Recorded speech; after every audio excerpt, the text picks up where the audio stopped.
single dad made the billionaire CEO realize the truth. When his daughter spoke, Dad, for the first time, wood shavings fell as Michael Stone's knife froze midair. A knock echoed through the workshop door. Outside stood Richard Wellington, a powerful CEO stripped down to nothing but desperation. His voice cracked. "My daughter hasn't moved in 6 months. The doctors have given up." Michael's jaw tightened. He was no ordinary craftsman. Once he was Dr. Michael Stone, Yale's miracle surgeon. But those hands had failed him in the worst moment of his life. "You've got the wrong person," he whispered, shutting the door. Yet, through the silence, came a father's cry. "She's not just paralyzed, she's dying inside." The words pierced deeper than any scalpel. Slowly, Michael stepped out shadows, lifting as light broke through. His voice was steady now. "Let me help her." And with that, the story truly begins. The knife froze mid-stroke wood shavings, falling like dust in the dim workshop. Michael Stone's breath caught as the knock echoed again, slow, heavy, deliberate. Through the misted window, a black BMW gleamed against the quiet morning. Standing outside was Richard Wellington, the man everyone in New England knew as the untouchable CEO. But here, his $1,000 suit looked more like armor breaking apart. In his trembling hands, he clutched a manila envelope as if it were his last prayer. When Michael opened the door, their eyes locked, one man hiding from the world, the other begging it to give him back his daughter. Richard's voice cracked. "She hasn't moved in 6 months. The doctors say there's nothing more they can do."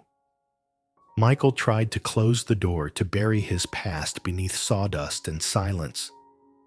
But Richard's words tore through his defenses. He whispered names, titles, and truths Michael had tried to erase. Dr. Michael Stone, head of neurosurgery, Yale's miracle surgeon. The words hit harder than any blow. Michael's chest tightened. He had run from operating rooms, from failure, from the night his wife died beneath his own hands. But standing in front of him was another father, hollowed out, desperate, and pleading for one reason, only love for his child. For the first time in years, Michael's voice trembled with something he thought was lost. He stepped aside and whispered the words that would change everything. "Let me help her." Chapter 1. The Desperate Father. The park that evening was nearly empty. Along the winding path, blanketed with golden leaves, only a few joggers passed by, and an old man sat by the lake feeding a flock of ducks. The autumn breeze carried a crisp chill, scattering fiery red maple leaves that swirled in the air before settling on a weathered wooden bench beneath an ancient tree. Michael Stone had been sitting there for a while, his calloused hands clasped tightly together, his eyes fixed on the still water, as if searching for a peace he knew would never truly be his. Slow, deliberate footsteps approached from behind. Michael didn't need to turn around to know who it was. Richard Wellington appeared so different from the powerful CEO the press so often praised. His expensive suits were gone, replaced by a dark wool coat and wrinkled jeans. His walk was heavy, his shoulders slumped as if bearing the weight of the entire world. Michael exhaled softly. It wasn't Richard's presence that drew the sigh, but the knowledge of the story he was about to hear, a story his heart wasn't sure it was ready to face. Richard sat down beside him. For a long moment, neither spoke. Only the rustle of leaves overhead and the sudden flutter of pigeons breaking into flight filled the silence. Finally, Richard reached into his pocket and pulled out his phone. His fingers trembled so much that Michael could hear the faint tapping of his nails against the glass. The screen lit up, and Richard turned it toward him. A photograph appeared, a radiant young girl with golden hair flowing past her shoulders, eyes bright with pride, standing beside a science project display board that read, "Neural regeneration and spinal cord injuries."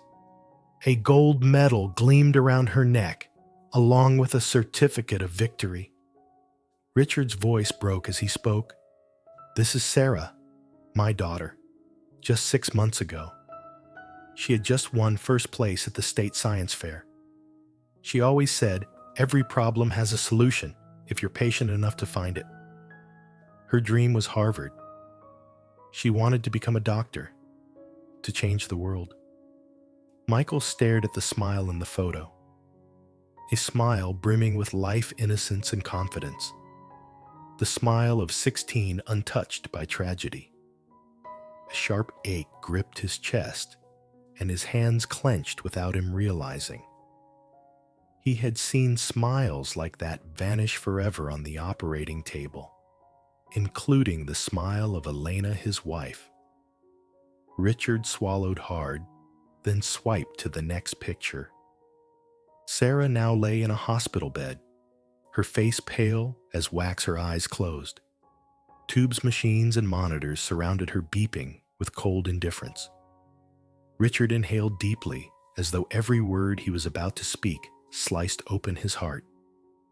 That night, it was pouring rain.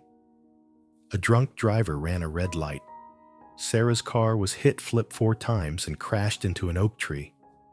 She was in a coma for 3 weeks. When she finally woke up, the diagnosis was final: a complete spinal cord injury at L1. From the waist down, there's no cure. Michael remained silent. His gray eyes stayed fixed on the image, but he wasn't just seeing Sarah. He was seeing dozens, hundreds of young faces that had once lain beneath his hands. Faces full of hope stolen in an instant by an accident, a wrong incision, a moment of fate. Richard's voice broke each word, dragging. "I've taken her everywhere. Regenerative treatments in Germany, stem cell therapy in Switzerland, acupuncture, meditation, spiritual healers.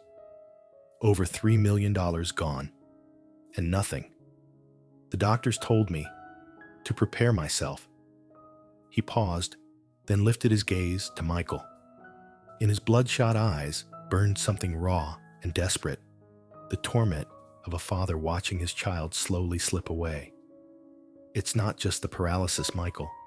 She's given up. Sarah, she doesn't want to live anymore.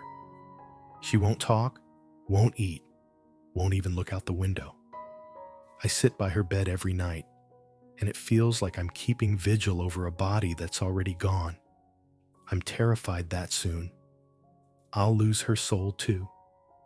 A strong gust swept through, sending a flurry of leaves across the bench where the 2 men sat. The air grew heavy. Michael lowered his head, veins straining against the rough skin of his clenched fists. He knew Richard's words weren't exaggeration. He had seen spinal cord patients sink into despair, not because their legs no longer worked, but because their spirits had been chained in darkness. Richard didn't cry, but his voice quivered on the edge of breaking. He whispered, "I don't need a miracle. I just need one reason for her to keep living. And I know you're the only one who can give her that." Michael slowly raised his head. Richard's eyes locked onto his deep, pleading, desperate. They were the same eyes he had seen countless times in the operating room, families begging for one fragile chance. And with them came the memory of his last night with Elena, her blood spreading beneath the harsh surgical lights. And even with all his brilliance as a surgeon, He had failed to save her. The old wound tore open again. He turned away, jaw clenched so tightly it hurt, as if one more word would shatter him completely. And yet, in that moment, Michael realized what Richard needed was more than a doctor. He needed someone who had lost everything, but still found a way to keep moving forward. Silence stretched long between them. Finally, Michael let out a breath, his voice low and rough. "We'll meet her. But Richard, you must understand. I can't promise anything in medicine." For a moment, Richard closed his eyes. When he opened them again, his body sagged, as though crumbling, yet in his gaze flickered the faintest spark of hope. He nodded, his lips trembling. "If you'll just walk into that room, then I already have hope." Dusk fell over the park. The last crimson leaves of autumn drifted to the ground, as if trying to bury despair itself. But in the fading light, the two men remained, one burdened by guilt, the other by grief, united by a single wish to keep alive the soul of a girl fading into the shadows. Chapter 2. The Closed Door. Michael's old pickup truck rolled slowly down the tree-lined road that led into Millbrook's wealthy district. It was a world apart from the small, modest house he was renting. Rising before him stood the Wellington estate, like a Tudor fortress. Impeccably trimmed lawns stretched wide, a marble fountain sparkled at the center of the courtyard, and a wrought iron fence curled around the property, both elegant and forbidding. He stopped at the cobblestone roundabout. The wheels halted, but his heart pounded on. He drew in a long breath, telling himself he was only here to walk in, say a few words, and leave. But deep inside, he knew this door did not simply open into a mansion. It opened into an old nightmare he had tried to bury for 2 long years. Before his hand could even rise to knock, the heavy wooden door swung open. A middle-aged woman with graying hair tied neatly back appeared. Dark circles rimmed her eyes, yet patience and gentleness still glowed within them. She offered a faint smile, her voice low and warm, carrying a soft Spanish accent. "Mr. Stone, I'm Rosa, the Wellington's housekeeper. Please come in." Michael nodded and stepped across the threshold.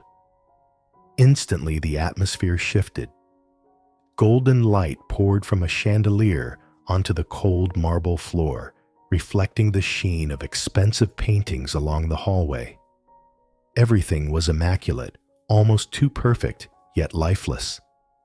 It felt less like a home and more like a museum where time had stopped the moment tragedy entered. Rosa guided him down the long corridors, whispering as they walked, "Miss Sarah. Since the accident, she hardly ever leaves her room. She refuses doctors, refuses friends. It's been 3 weeks since she last came down the stairs." Michael said nothing.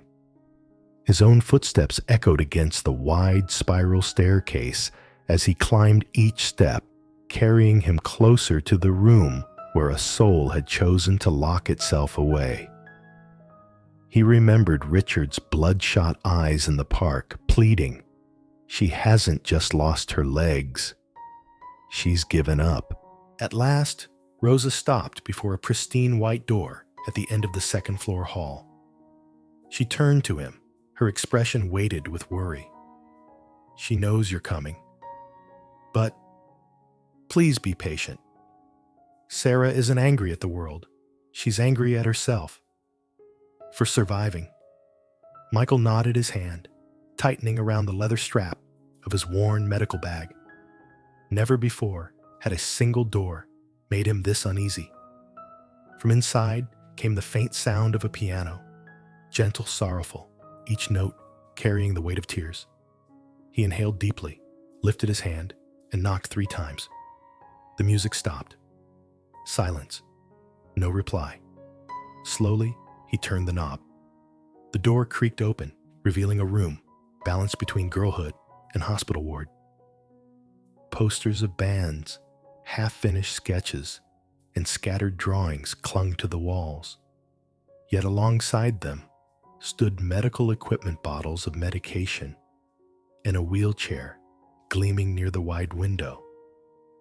In that chair sat Sarah, her back to him, golden hair spilled over her shoulders, catching the glow of the setting sun beyond the glass. Her slender shoulders were stiff, her thin hands gripping the armrests tight. Her whole body radiated tension as if ready to drive away any intruder. Michael stepped inside, but before he could speak, her voice cut through the air-cold hollow. "You can leave, right now." The 4 words fell like a blade, severing every thought in his mind. He froze. The weight in the room pressed down like lead. This girl didn't want another savior. She wanted distance, barriers, and she had built them with a voice that sounded empty yet brimmed with anger. Michael's eyes swept the room. On the desk lay a paintbrush coated in dust. Beside a canvas, abandoned mid-stroke, its colors fading. On a shelf, an old guitar sagged with slackened strings. By the bedside table, a photo showed Sarah in a runner's uniform, arms raised in victory as she crossed the finish line, her face so radiant it made Michael's throat tighten. He looked again at the fragile figure before him, and all that remained was emptiness, cold and stark. He didn't move closer. He only stood there, his voice calm and steady. "I didn't come to pity you, and I didn't come to promise miracles." Sarah didn't turn around. She let out a short, bitter laugh. "So you're just like all the others." Empty words. "Then you'll leave." Michael stayed silent. For a fleeting moment, he saw himself in the trembling of her shoulders in that night when Elena slipped away on the operating table, when he abandoned medicine, when he sealed his heart in darkness. A soul once whole cast into the pit of despair. He knew this door would not open today, but at least he had glimpsed the truth behind it. And sometimes, to open a closed door, one must first have the patience to simply stand before it and wait. Chapter 3. The First Cracks. The soft glow of a bedside lamp bathed the room in a color somewhere between warmth and suffocation. The silence was so deep that Michael could hear the slow ticking of the wall clock. He stood near the door, taking in the scene once more. Sarah remained still in her wheelchair, her back turned to him, her small figure casting a shadow on the wall. "I already told you, you can leave." Her voice was dry, sharp, meant to crush any hint of patience. Michael didn't move closer, but he didn't turn away either. His reply was low, steady, stripped of pity. "You're right, I don't have a miracle. And I didn't come to repeat empty lines like 'stay strong' or 'everything will be okay.' I hate those lies." The room fell into silence. Sarah's shoulders twitched. The answer was unlike anything she had heard before. Doctors, therapists, even self-proclaimed healers of cosmic energy, all had dressed her despair with hollow words. For the first time, someone had denied them outright. Michael walked slowly to the wooden chair by her desk and sat, keeping just enough distance. His eyes swept the posters on the wall, the dried-out tubes of acrylic paint, the dust settling on an abandoned guitar. Every object was a relic of a life once vibrant, now frozen in place. His voice came calm but firm. "The truth is, Terrible things happen sometimes, for no reason at all. We can't always find hidden meaning in accidents or loss. The only choice we really have is how we live after. Sarah turned her chair slightly, finally showing part of her face. Blue eyes, once bright with curiosity, were now clouded with disillusion. And yet, for a fleeting moment, something flickered there. "You think I don't know that?" she shot back with a bitter laugh. "I've heard hundreds of versions of the same line. Be patient, medicine will advance. You're young, you'll find hope again. But none of them are me. None of them know what it's like to look down at your legs and see nothing." Michael didn't flinch. He let the bitterness spill out unchecked, then slowly nodded. "You're right. I don't know what it's like to lose my legs, but I do know what it's like to lose the person I loved most, under my own hands." Sarah froze. For the first time, the sharp defiance in her eyes wavered. Michael continued, his voice rough, cutting into memory. "I used to be a surgeon. Back then, I believed I could save anyone. But then, my wife came into the operating room. I thought I could save her. I was wrong. And from that day on, I wasn't much more than a ghost myself." The air thickened, heavy as lead. Sarah turned fully to face him now. Anger still burned in her gaze, but mixed with something new, curiosity. "You just admitted you were a doctor. Did my father lie to me?" Michael hesitated. He didn't confirm, didn't deny. He leaned back in the chair, letting out a long sigh. Sometimes, people hide the truth, not to deceive, but just to survive. Sarah studied him intently, her eyes searching the lines of his face, the rough calluses of his hands. And then, almost as a challenge, she asked, "Then why are you here?" Michael gave a faint, sorrowful smile. "Maybe because I saw in your eyes the same thing I see in the mirror every morning. Someone who once wanted to change the world, and then lost all faith in it." For the first time, the walls Sarah had built began to crack. She bit her lip, looked away, and stayed quiet for a long while. The air in the room shifted, not free of pain, but no longer entirely closed off. Michael said nothing more. He knew silence now carried more weight than any speech. He just sat there listening to her soft breaths, both of them caught under the small circle of golden light, as if the world outside no longer existed. At last, Sarah whispered, barely audible, "If you're not here to console me, and not here to pretend you can heal me, then why are you here?" Michael lifted his eyes to hers, his gaze steady deep. "Maybe, just to sit with you. Sometimes when we're lost, the only thing we need is someone else who's lost too." For a moment, her eyes wavered. She didn't answer, but her hands loosened against the arms of the wheelchair. That night, for the first time in months, Sarah didn't send her visitor away. And Michael, by bearing the raw truth of his own pain, had quietly carved the very first cracks in the wall that 16-year-old girl had built around her heart. Chapter 4. A Lesson. Beneath the tree, morning settled over the Wellington estate, wrapped in a thin veil of mist. Pale sunlight filtered through the leaves, scattering shimmering patches of gold across the stone path that wound into the garden. Michael walked slowly, carrying his familiar leather bag. Inside were a few pieces of basswood and a carving knife worn smooth from years of use.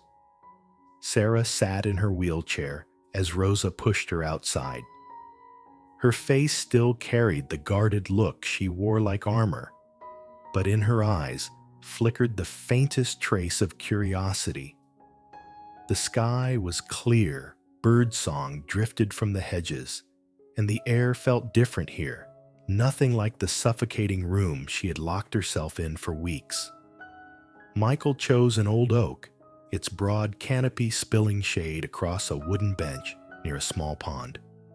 He set his bag down, pulled the bench closer, then looked at Sarah. "Better out here than in that room, isn't it?" Sarah stayed quiet, her eyes roaming the garden. At last, she gave the smallest nod, reluctant but real. Michael pulled out a small block of wood and placed it in her hands.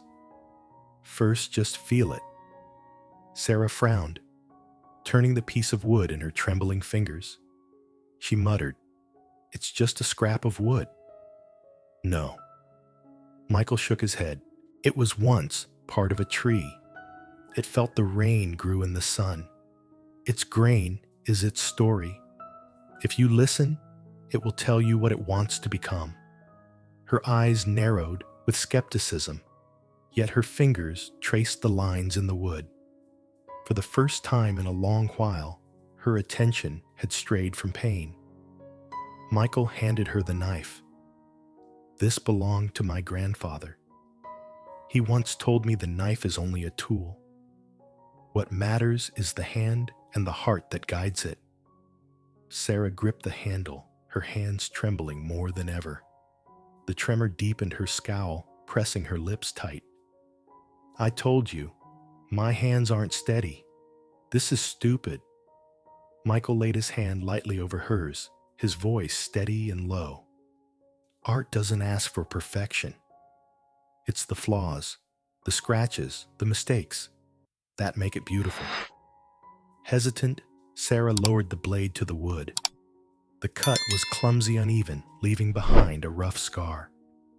She let out a bitter sigh. "See, I told you." Michael didn't flinch. Tilting his head, he pointed at the mark. "Look, that's not failure. That's the beginning of a new shape. We could turn it into a wing or a petal. This mistake is what will make it one of a kind." Sarah's gaze lingered on the cut.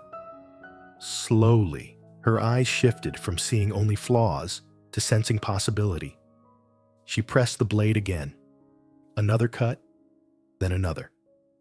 Time slipped by, filled only with the scrape of steel on wood and the rustle of oak leaves in the breeze. Sarah's face softened, her lips curving faintly upward, as if she herself hadn't noticed the smile blooming there. Michael watched in silence, warmth rising quietly in his chest. That smile, brief, fragile, was worth more than any medical proof. It was life. It was hope. After a while, Sarah set the knife down and looked at him, her eyes carrying a light he hadn't seen before. "Maybe you're right. Mistakes can become part of art." Michael nodded, smiling back. "Just like people. Scars don't make us uglier. They prove we fought." Sarah said nothing, but her hands lingered on the wood, stroking it gently, as though afraid to lose the fragile memory it now held. Beneath the old oak, a small bond had been born. No fireworks, no grand revelations, just trembling cuts in wood and a fleeting smile. Yet in that quiet moment, the fortress around Sarah's heart showed a new crack, clearer, deeper than before. Chapter 5. The Wall of Secrets. The late afternoon sun stretched across the garden lawn. The steady scrape of a carving knife against wood filled the silence, broken now and then by the cheerful chirping of sparrows. Sarah sat in her wheelchair, her face taut with concentration as the small blade moved along the grain. Beneath her trembling yet determined hands, a shape began to emerge, a fragile petal, delicate but proud. Michael sat beside her, watching every small movement. When the knife slipped too close to her finger, he reacted instantly. In a heartbeat, he had caught her wrist, turned her hand at a safer angle, and checked to see if she was hurt. Sarah looked up and met his eyes. And in that gaze, she saw something more than a craftsman's watchfulness. His eyes were sharp, precise, the eyes of someone who once saved lives. "What was that?" she asked, suspicion edging her voice. Michael released her hand, trying to steady himself. "I just didn't want you to get hurt." "No." Sarah shook her head. "The way you reacted, that was a doctor's reflex." Michael stayed silent. For a few moments, only the rustling oak leaves overhead spoke. But Sarah's curiosity, the same restless intelligence that had once won her a science fair, wouldn't let it rest. "From the very first day I noticed.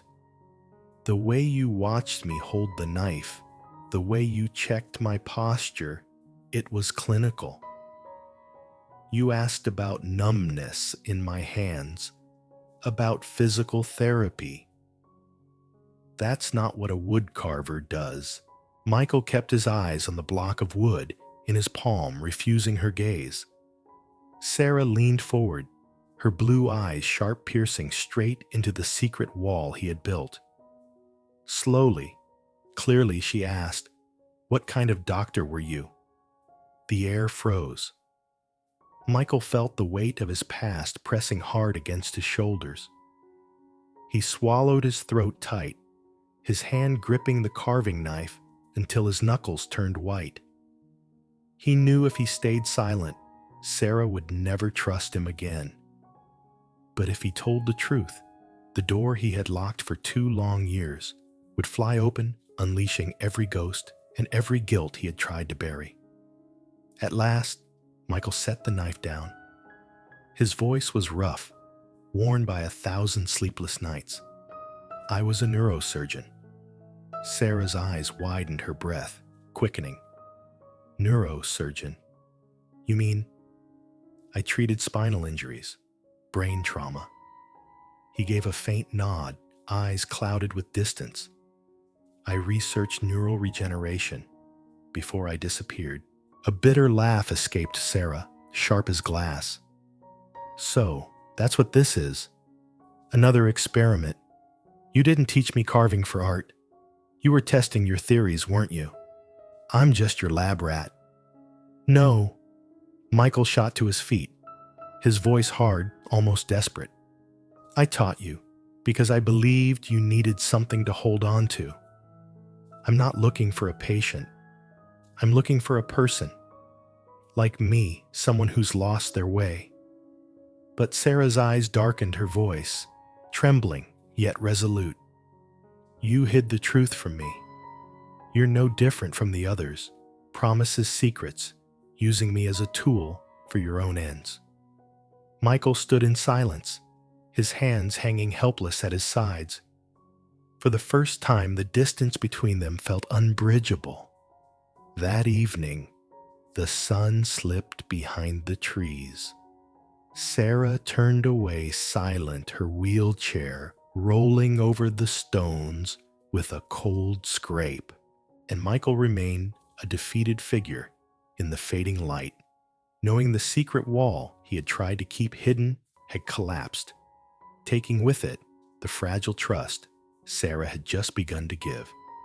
Chapter 6. The Truth, Unveiled.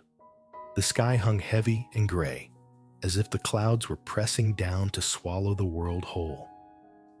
The Wellington estate no longer felt calm. The air out front was thick, tense. Richard's black BMW was already parked by the entrance next to a luxury sedan with out-of-state plates. Michael stepped in from the garden with Sarah beside him.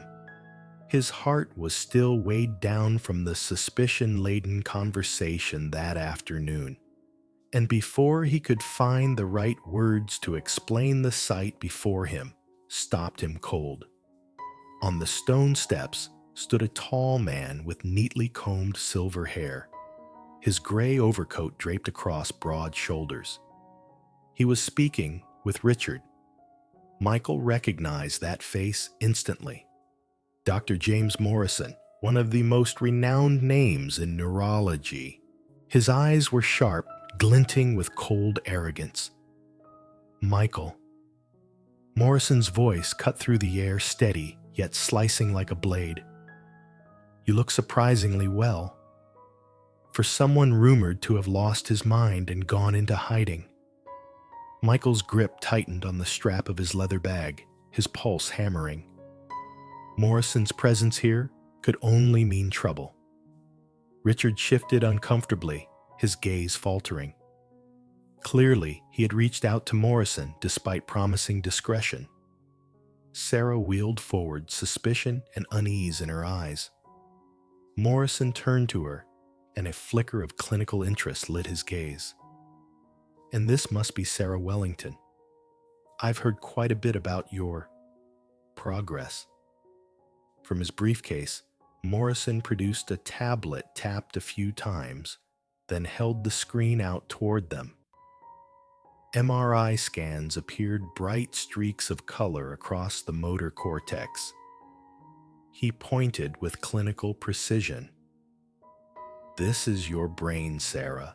Compared to scans from 6 months ago, the activity in the regions controlling your hands and fingers has increased dramatically. This doesn't happen by chance. It's the result of neural pathway regeneration. Michael froze. The images on the screen were undeniable evidence of the research he once pursued. Morrison's smile curved sharp as ice. Proof of your method, Michael. But instead of a hospital you've chosen, a garden for your experiment. Sarah's head snapped up, her eyes widening in shock. Her hands clamped the armrests of her wheelchair until her knuckles turned white. What is he talking about? Her voice trembled. Her gaze locked on Michael. He opened his mouth, but his throat was dry as sand. All he could do was shake his head, eyes pleading for understanding. Morrison descended the steps, his voice deliberate, each word pressed like a brand upon Sarah's heart. Wood carving was just the disguise. The truth is, you've been made a living trial for Dr. Stone's neural regeneration theory. The words detonated like thunder. Sarah flinched as though struck. No, she whispered, tears glistening in her eyes. You used me. Michael stepped forward, voice desperate. Sarah, listen to me. I never saw you as an experiment. Carving this isn't medicine. It's a way for you to feel alive again. But Morrison cut him off, his tone razor sharp. Stop lying to yourself, Michael. You knew exactly what you were doing. Every fine movement of her hand, every cut of the blade was aimed at activating specific neural regions. She isn't your student. She is your proof. Sarah's tears spilled over her lips, trembling. In a heartbeat, every fragile moment of peace, every ounce of trust she had begun to build crumbled to dust. Her sob tore the silence apart, raw and shattering. You used me. Michael stood frozen, the words slamming into him louder than any emergency alarm he had ever heard in the operating room.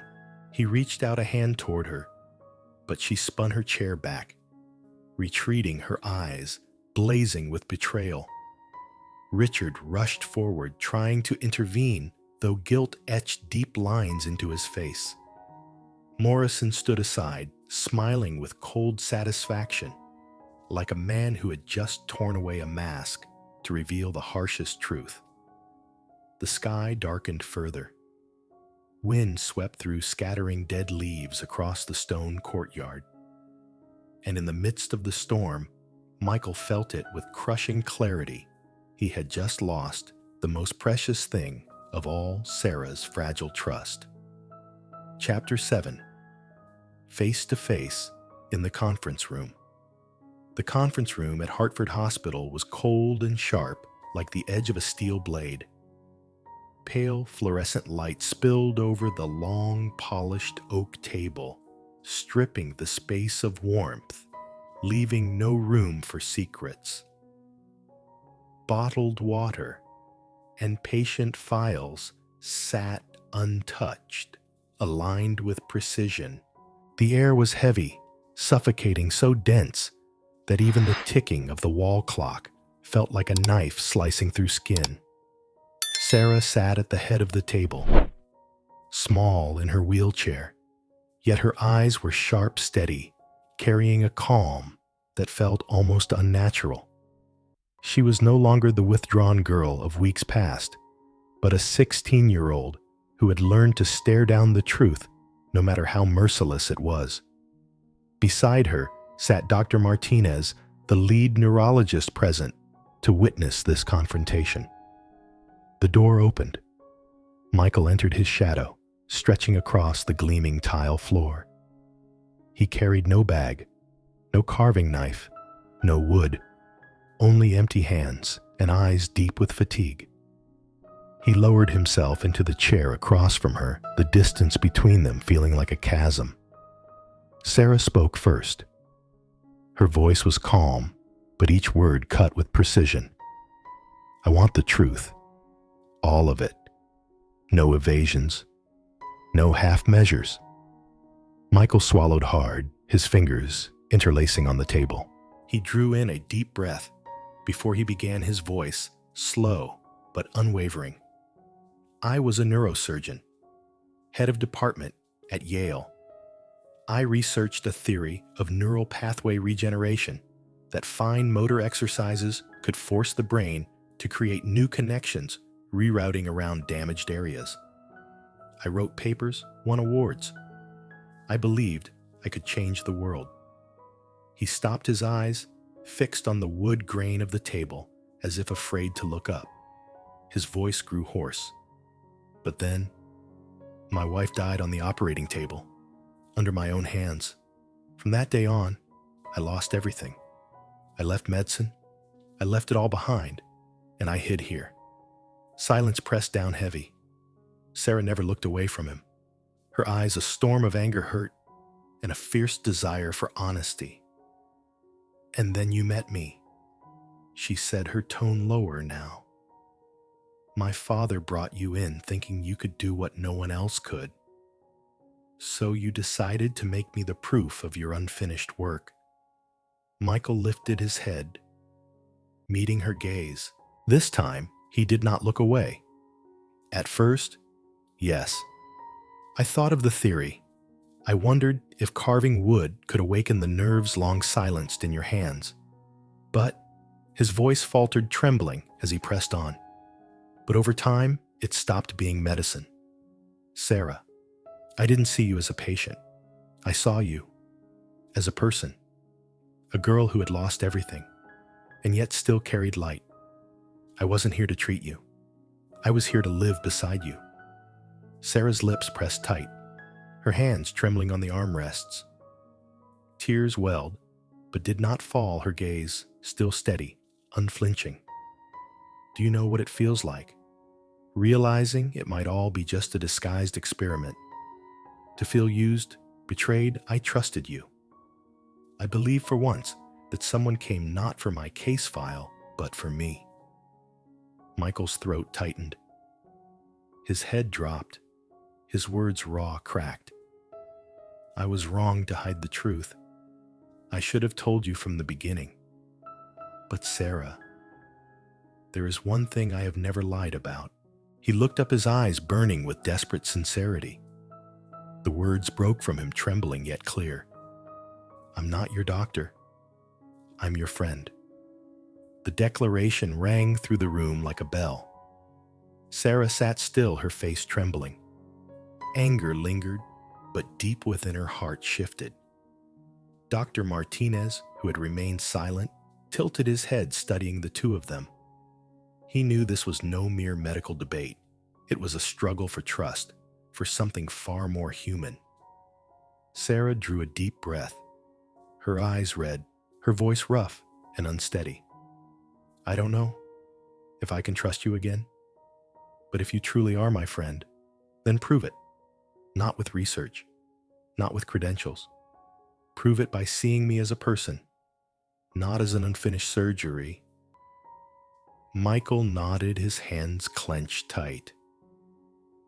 And in that moment, he understood he didn't need to be the brilliant surgeon again. What Sarah needed was not a doctor. She needed a true friend. In that cold, sterile hospital room, among files and fluorescent lights, a fragile thread of connection was tied once more. Not by science, but by truth. Chapter 8. The Quiet Miracle. The hallways of Hartford Hospital gleamed with a sterile chill, the faint scent of antiseptic lingering in the air. Nurses' shoes clicked across polished floors, their rhythm blending with the steady beep, beep of monitors echoing from treatment rooms. Sarah sat in her wheelchair, hands clenched together to hide their trembling. Beside her, Richard walked slowly, his face taut with tension, but his eyes carrying a fragile thread of hope. That morning, while sitting in the garden, Sarah had suddenly jolted. A tingling had run down her left calf, like a faint current slipping through the muscle fibers. At first, she thought it was the same old illusion phantom pain as the doctors had explained. But this sensation hadn't faded. It lingered sharper, undeniable, until panic drove her to call for Rosa.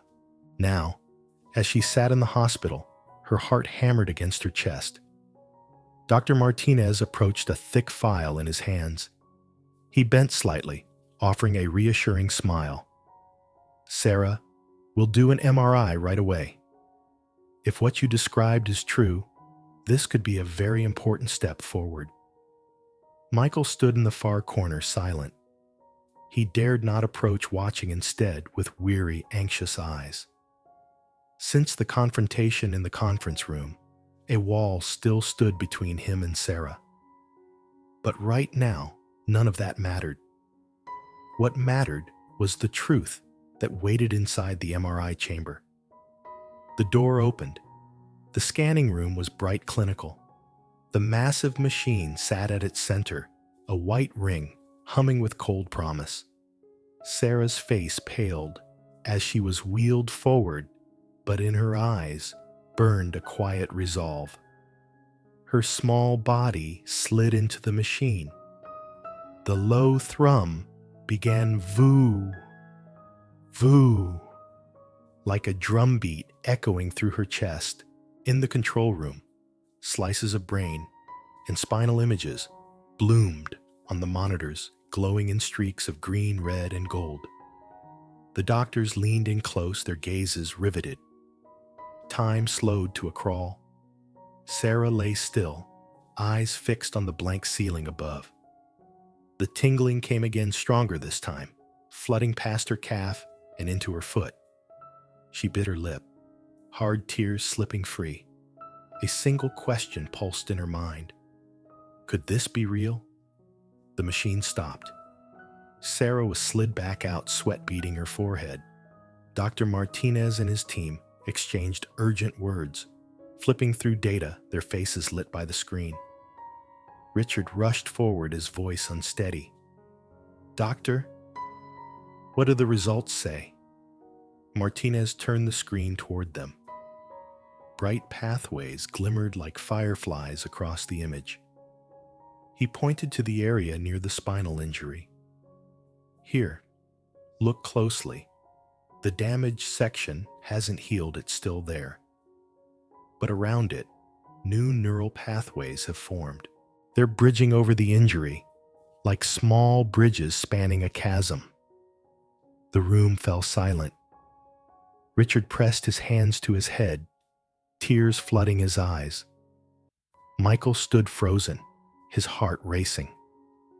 Every theory he had once abandoned, every experiment left unfinished, now shone vividly on that screen. But he didn't think of himself. His gaze locked only on Sarah. She stared at the image, her lips trembling. A tear traced her cheek as she whispered, voice cracked but resolute, "It's not phantom pain. It's real." The words shattered the silence. Richard collapsed forward, sobbing his relief and awe pouring out in broken cries. Dr. Martinez gripped Sarah's shoulder, his own voice unsteady. "Sarah, in all my years, I've never witnessed this. This isn't a theory anymore. This is real." Michael's hands clenched at his sides, heat stinging his eyes. He turned away quickly, hiding his tears in the cold light. He knew this moment didn't belong to him. It belonged to Sarah, the girl who had climbed back from the abyss and found a spark of life. Sarah brushed away her tears and lifted her chin. Her voice shook, but carried a newfound strength. "I don't know how far I'll go from here, but I want to keep going. Not for you, not for science, for me, because I want to live." The room grew still.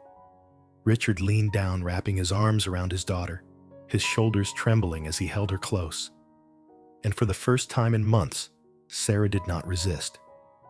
Michael watched his heart aching, yet lightened. He knew what this was. Not merely proof for medicine, but a quiet miracle, a miracle born from willpower, from each trembling cut of wood, from the choice of a girl who refused to give up. Beyond the glass windows, the heavy gray sky was breaking a sliver of sunlight piercing through. And inside that sterile chamber of machines and humming vents, life itself had spoken, whispering a truth as simple as it was powerful: hope never dies. Chapter 9. The Voice of the Forgotten. The grand conference hall of Hartford Hospital glowed under a chandelier's cold brilliance. Rows upon rows of seats were filled. Reporters, doctors, representatives from leading research institutes, all eyes fixed on the polished podium. Dozens of microphones bristled like spears. On the massive LED screen behind bold words flashed special conference on neural regeneration research. The case of patient Sarah Wellington. Cameras clicked in rapid bursts, the low murmur of voices rising like a tide. Everyone waited for the central figure, the 16-year-old girl once declared paralyzed for life, now a symbol of hope. The doors opened. Sarah entered, rolling her wheelchair forward, Richard close behind, while Michael remained in the shadows at the very back. She wore a simple white blouse, her hair tied neatly back her face, bare of makeup, yet her eyes shone with fierce resolve. The hall fell silent, then erupted in thunderous applause. She stopped at the microphones, lifted her chin, and placed her hands firmly on the armrests. Her voice rang out, clear, steady, sharp. "I know none of you came here to listen to a 16-year-old girl. But today, I am not just a patient. I am the voice of those who have been forgotten, turned into data points, reduced to test subjects." The room stilled. Her opening words sliced through the glamour like a blade. Some eyes flicked toward Michael at the back, but Sarah didn't look at him. Her gaze stayed fixed on the powerful faces before her: doctors, researchers, politicians. I have lived through the darkest days, trapped in my room, pitied by everyone, betrayed by my own body. When I began wood carving, I didn't believe I was part of a study. I thought I was just learning to live again. Her voice wavered for a moment but steadied. And then I discovered that behind it all, there were hands trying to turn my story into a secret experiment. The murmurs swelled. Cameras flashed like lightning. Sarah drew in a deep breath, her eyes burning with conviction. I am not against science. I know science brings hope. But I reject any research that treats patients as nothing more than objects to be measured. If I agree to participate in any program, there will be 3 conditions. She raised 3 fingers, her words echoing firm and deliberate. First, absolute transparency. No data about my body will ever be collected without my consent. Second, the freedom to walk away. If I ever feel exploited, I can stop. No institute, no doctor, no authority can force me to continue. And third, the voice of the patient must be heard, equal to the voice of the expert. I, and those like me, are not shadows in a medical report. The hall was silent, every breath held. Then Sarah's hand lowered her voice, cutting like a gavel strike. I won't be anyone's lab rat again. The words landed like thunder. For a long heartbeat, the room was frozen, then erupted in an explosion of applause, cheers, and shouts. Some reporters wept behind their cameras. Dr. Martinez, seated in the front row, bowed his head with pride shining in his eyes. Beside her, Richard's eyes brimmed red. No longer the powerful CEO, but simply a father overcome with joy that his daughter had found her voice stronger than ever. At the back of the room, Michael stood silent. He watched Sarah with a storm of emotions, pride, regret, release all colliding in his chest. He knew now she no longer needed him as her shield. She had become her own voice, unshaken before the world. Sarah ended her speech, her eyes sweeping toward the press. I am no longer the girl lying helpless in a hospital bed. I am Sarah Wellington, and I will never let anyone else decide my life for me again. Applause thundered once more, rolling like waves through the hall. From the stage lights above, a glow fell over her small but unyielding frame, and in that moment, the world no longer saw a patient. They saw a leader. Chapter 10. Wings Reborn. Autumn in Cambridge. Golden leaves drifted down over the wide lawns of Harvard Yard. The sky was clear sunlight spilling gently across the centuries-old red brick buildings.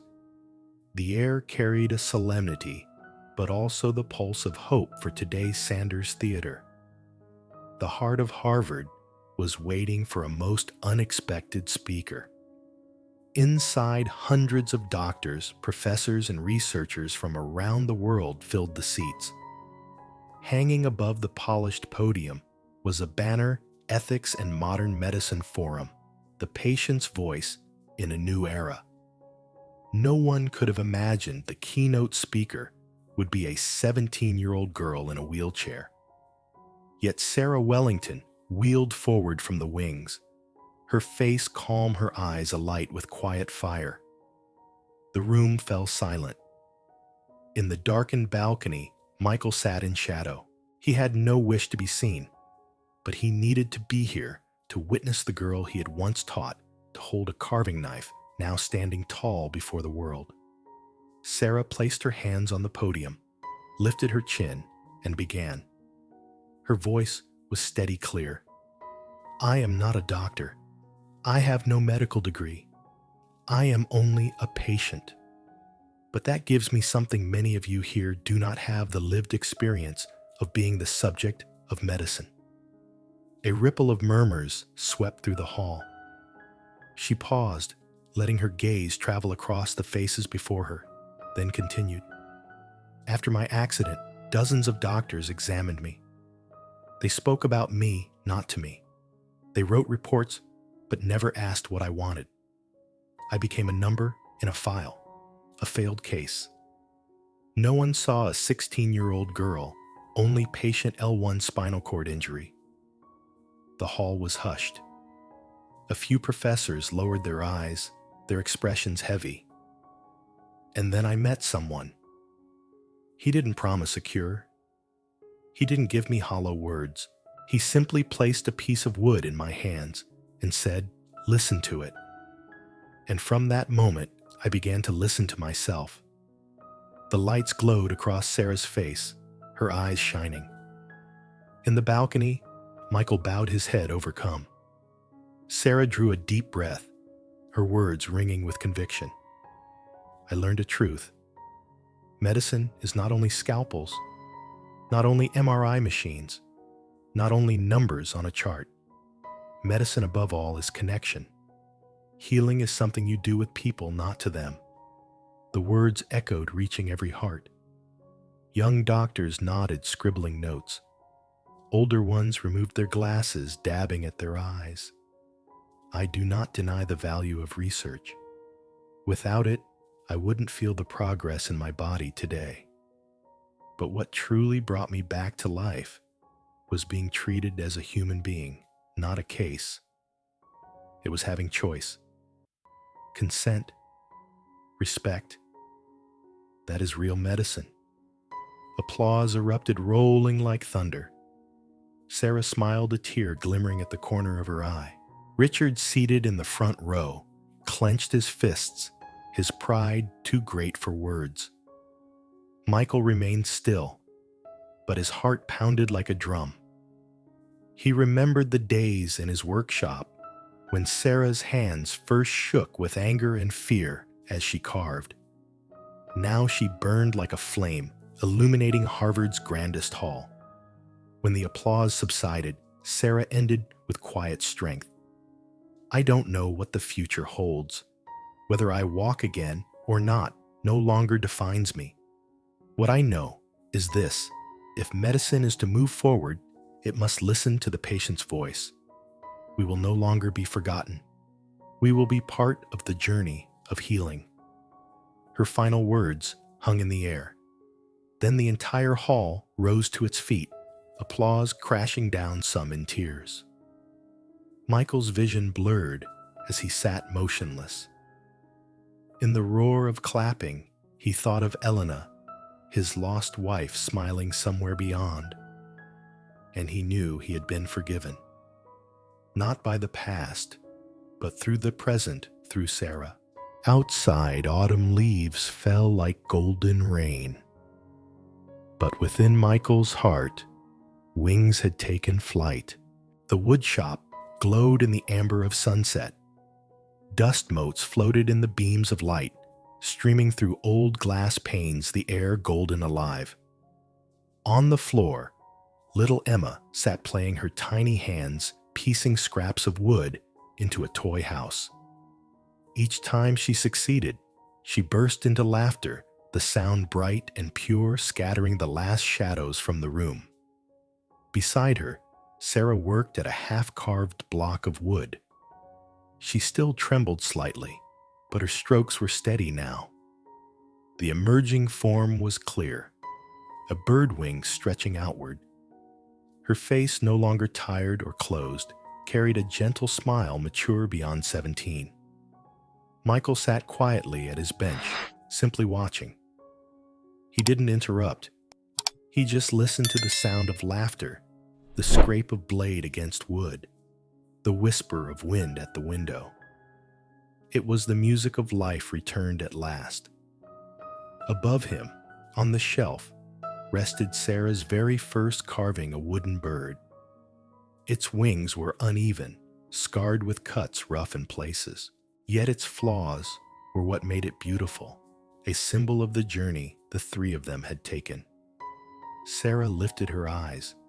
Golden light reflected in them, and whispered to Emma, "You know, sometimes the broken things, if you're patient enough, can become even more beautiful than before."